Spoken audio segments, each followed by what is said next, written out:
पूरी दुनिया इंसानियत का जनाजा उठते हुए देख रही है, लेकिन इंसानियत के चैंपियन और इंसानियत के परस्तार और जिनके नज़दीक इंसानियत सबसे बड़ा मज़हब था, जिनके नज़दीक जानवरों के भी हकूक़ हैं, उनकी नज़र में मुसलमान बच्चों के कोई हकूक़ नहीं है। मुसलमान बच्चा कट रहा है, मर रहा है, पिस रहा है, उसके चीथड़े उड़ाए जा रहे हैं। उन बेज़मीरों के दिल के ऊपर कोई भी नरमी रहम के आसार नहीं है। 40-50 लाख मुसलमान गुज़िश्ता 20 सालों में हम जैसी नई नस्ल ने अपनी आंखों से इराक, अफगानिस्तान में मरते हुए देखा है, लेकिन दहशतगर्द फिर मुसलमान है। 50 लाख लोग 20 सालों में किसके मरे हैं? मुसलमानों के। ईसाइयों और यहूदियों के मिला के 50 सालों में कितने मरे हैं? 10,000 से कम। लेकिन टेररिस्ट कौन है? दहशतगर्द कौन है? मुसलमान है। 50 लाख मर गए ने, फिर भी दहशतगर्द मुसलमान है। बच्चे कट रहे हैं, फिर भी दहशतगर्द हम हैं। एक तो हमें मसला यह है कि इंसानियत का जनाजा है। दूसरा मसला यह है कि अंदर से कुछ ऐसी, अब मैं तलख अल्फाज नहीं कहना चाहता, शैतान से मुतस्सर होने वाली आवाजें मुसलमानों के अंदर से उठ रही हैं। वो क्या है जी? अफसोस होता है कैसे कैसे जाहल स्कॉलर्स और कैसे कैसे जाहल स्कॉलर्स ऑफ डॉलर मुआशरे में मौजूद हैं, जो कहते हैं आवाज उठाने से क्या होगा, आवाज उठाना सिर्फ एहतजाज करने से क्या होगा, आप योम यकजहती फलस्तीन मना रहे हैं, इससे क्या होगा, आप कनूत करवा रहे हैं, इससे क्या होगा, आप आवाज बुलंद कर रहे हैं बुराई के खिलाफ, इससे क्या होगा। अल्लाह की कसम वो जाहिल हैं और गुमराह हैं कि उनको रसूलुल्लाह सल्लल्लाहु अलैहि वसल्लम के इन मरातब का इल्म नहीं है। आपको और मुझे तो पता है ना रसूलुल्लाह ने क्या कहा था, कुव्वत हो तो किससे रोकना? हाथ से, और अगर ना हो कब तो और भाई ये भी ईमान का एक दर्जा है। जो हाथ से नहीं रोक सकता वो जुबान से रोक के, ये आपको किसने कहा जी जुबान से नहीं रोकना? ये भी एक दर्जा नहीं अनिल मुनकर का दर्जा, बाज़ाब्ता शरीक कायदा और कुलिया है। लेकिन स्कॉलर्स ऐसे बैठे हुए हैं, बायकॉट नहीं करना। अल्लाह की कसम जो बंदा ये बात करता है कि बायकॉट करने का कोई फायदा नहीं है, उसकी अकल के ऊपर मातम है और ये मौकफ राज्य नहीं है, मरजू है। जो कुछ बंदा अपनी इस्तिताअत के मुताबिक कर सकता, बायकॉट करना भी हाथ से रोकने जैसा है। फलस्तीनियों को पैसे भेजे सफीर के जरिए, इससे क्या होगा? भाई आप अपना लाहे अमल बता दीजिए। जो लाहे अमल उलमा इख्तियार कर सकते हैं वही कर सकते हैं कि रियासत का जो मैंडेट है वो भी अपने हाथ में ले लिया जाए। हम हुक्मरानों के ऊपर प्रेशर डालते हैं, अवाम अपने मुसलमान हुक्मरानों से मुतालबे करती है तो उनके ऊपर प्रेशर पड़ता है, वो बयानात देते हैं, वो इख्तिजाज करते हैं। वो ये आपको किसने क्या फर्क नहीं पड़ता? फर्क पड़ता है, जुबान से भी पड़ता है, इख्तिजाज से भी पड़ता है, बायकॉट से भी पड़ता है। किसने का नहीं पड़ता? ये जाहल लोगों की बातें हैं कि इस तरह भी नहीं पड़ता। अच्छा जी, हम क्या कर सकते हैं अमली तौर पर? अल्लाह के बंदो, फलस्तीनी सफारत खाने ने ऐलान किया कि हमें इंफ्रास्ट्रक्चर के लिए, हमें अगर आप फलस्तीनियों की मदद करना चाहते हो तो अल्लाह के लिए हमारे जरिए करें, वरना जो लोगों को आप मदद दे रहे हैं वहां पे कोई नहीं पहुंच रही, हमारे जरिए करें। ये भी करने की कोशिश करेंगे तो एक नया फलसफा खड़ा हो जाएगा कि इनके जरिए भी नहीं करना चाहिए, यहूद खा जाते हैं। यानी आपके पास क्या लाहे अमल है? कोई लाहे अमल है। फिर दूसरी बात, एक गिरोह तो ये है और दूसरा गिरोह ये है, ओ यार हमास वालों का अकीदा ये है, उनका अकीदा ऐसे है, वो ऐसे हैं, वो ऐसे।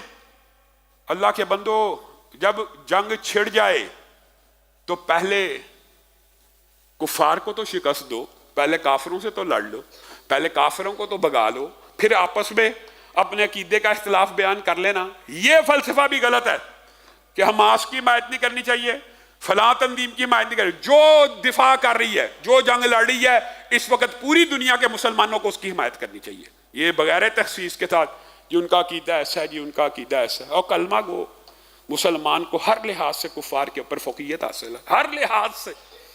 इसलिए यह फलसफा भी बातिल है। लेकिन दुख और अफसोस तो अपने वतन के ऊपर भी होता है।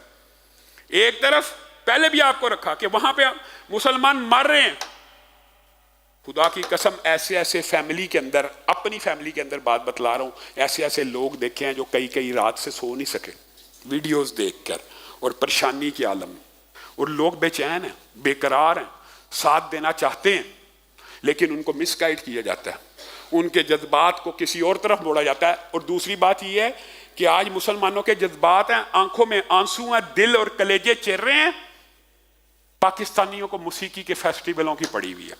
निश्तर मेडिकल कॉलेज मुल्तान में मौसीकी का एक फंक्शन हुआ, वहां पे हमारी एक बहन है डॉक्टर मिसबा अहमद, आज अभी मैं जुम्मा पढ़ाने आ रहा हूं, उनका मैसेज आया, उन्होंने वीडियो बनाई, उन्होंने अपलोड कर दी, सोशल मीडिया पे वायरल होगी कि ये क्या हो रहा है हमारी कॉलेजेस और यूनिवर्सिटीज में। उनको पहले धमकियां दी गई, अब उनको बाज़ाब्ता लीगल नोटिस आ गया, इन्ना लिल्लाहि व इन्ना इलैहि राजिऊन, कि आपने आवाज क्यों उठाई है फाशी और उरियानी के खिलाफ। इस्लामाबाद के अंदर मौसीकी के फेस्टिवल का इनेकाद किया गया। हम शुक्रिया अदा करते हैं कि उनको कुछ होश आई कि हम क्या कर रहे हैं, इस्लामाबाद दारुल हुकूमत के अंदर मौसीकी का फेस्टिवल मनाने लगे हैं। दीनी जमातों ने एहतजाज किया, उलमा ने एहतजाज किया, उन्होंने वो मौसीकी का फेस्टिवल मुलतवी कर दिया। मुलतवी नहीं, मनसूख होने चाहिए। ये पाकिस्तान के अंदर कॉमसैड की यूनिवर्सिटी, ये क्या तमाशे हो रहे हैं, मुसलमान कट रहा है, मर रहा है, मैयतें आ रही हैं, यहां हमें जश्न की सूझ रही है, ये हमारी मुसलमानी है। मैकडोनल्ड का बायकॉट ना करो, पेप्सी का बायकॉट ना करो, इससे कोई फर्क नहीं पड़ता। अल्लाह के बंदो, तुम बायकॉट की बातें करते हो, तुम नाच गाने और भंगड़े और खुशियां मना के तुम तो इसराइल की सफ में खड़े हो, और कम से कम तुम ही अलामती तौर के ऊपर मुसलमानों का साथ दो, मुसलमानों के साथ ही खड़े हो जाओ। बाज़ मुमालिक ने अलामती तौर के ऊपर झंडों को सरनगू किया, अलामती किया चाहे, लेकिन अल्लाह के बंदो, ये जिहाद करना ये रियासत का मैंडेट है, और उलमा का, आवाम का काम है रियासत से मुतालबा करे कि आगे बढ़े, आगे बढ़े, निकलें, उनके खिलाफ पुरअमन मुल्क में एहतजाज और रैलियां निकालने जी, इससे क्या फर्क पड़ता है? पड़ता है, प्रेशर पड़ता है। उनको अक़वाम मुत्तहिदा में जाके बयानात देने पड़ते हैं, उनको एक पोजीशन और स्टैंड लेना पड़ता है कम से कम। और फिर बात वही है, ये कुलिया शरिया है, ये अल्लाह ने रसूलुल्लाह के जरिए मेरे और आप तक बात पहुंचा दी है कि हम अगर हाथ से नहीं कुछ कर सकते तो जुबान से करना है।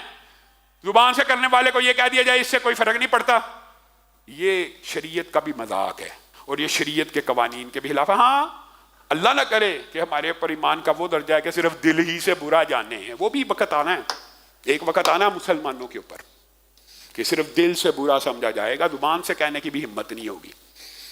आज अगर कुछ लोग जुबान से कह रहे हैं और अमली तौर पे इमदाद पहुंचा रहे हैं, और मेरा भी आपसे ये मुतालबा है, किसी तंजीम को पैसे मत दें, अगर आप देना चाहते हैं तो अल्लाह के फजलो करम से हम फ़लस्तीनी सफीर को बराह रास्त उनके अकाउंट में रकम लगवा कर अपने साथियों को उसकी स्लिपें दे रहे हैं। आपने अगर ये काम करना है तो या फ़लस्तीनी हुकूमत के ज़रिए कीजिए या पाकिस्तानी हुकूमत के ज़रिए कीजिए। और जहाँ तक डॉक्टर मिसबा अहमद का ताल्लुक है, इंशाअल्लाह पूरे पाकिस्तान के दीन पसंद और इस्लाम पसंद जो इनके खिलाफ लीगल नोटिस आया है, इनके शाना बेशाना खड़े हैं।